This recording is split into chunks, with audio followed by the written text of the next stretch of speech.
Variable costs are expenditures that vary to the proportion of volume of goods and services produced. They go up as volume increases and down as volume decreases. For example, payment processing fees are always 3% of revenue. So as revenue goes up, payment processing fees go up. They are typically measured as either a dollar per unit or percentage. Let's look at the most common examples of variable costs for businesses. They include direct inputs like materials and labor, as well as processing and transaction fees and commissions, and things that are based on consumption like utility costs or billable labor. The variable cost formula to calculate total variable cost is simply the variable cost per unit multiplied by the number of units that are produced. Let's look at an example. Consider a bakery that makes cakes. It costs $5 in raw materials and $20 of labor for every cake that's made, but the company has fixed operating costs of $500 for the equipment. Let's look at how much it costs based on different parameters for this company. You can see that we have the number of cakes in the leftmost column.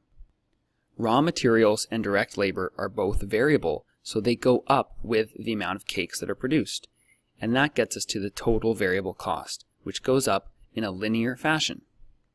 Then we have the fixed cost. It does not change no matter how many cakes the company produces.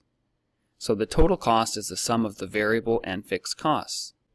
The key takeaway here is that the variable costs go up with production, but on a per unit basis, they stay flat at $25 per cake.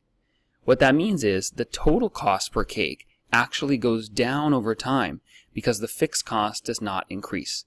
So the more cakes this company produces, the cheaper it is overall for them to make those cakes. Let's look at the types of variable costs.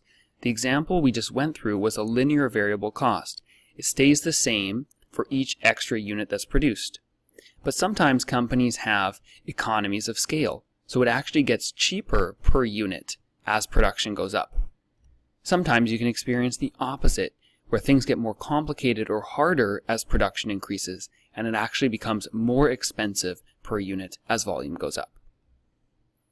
Let's look at how to calculate break-even analysis. This is one of the most important parts of variable cost, understanding how many units you have to produce to break even and cover your fixed costs. So to calculate it, you take your fixed costs and divide it by the sales price per unit less the variable cost per unit. Let's look at an example now with some numbers of how to calculate break-even. We're going to use the same example as before of a bakery making cakes. This time though, the fixed costs are $1,700 a month. Variable costs are $5 in raw materials and $20 in labor. The cakes are sold for $30 each. Let's figure out how many they have to sell. If we take the fixed cost and divide it by the revenue per cake minus the cost per cake, we can determine that 340 units need to be sold in order for this bakery to break even. That's a very important number for the operators of this bakery to know. Thank you for joining us for this quick tutorial on variable costs.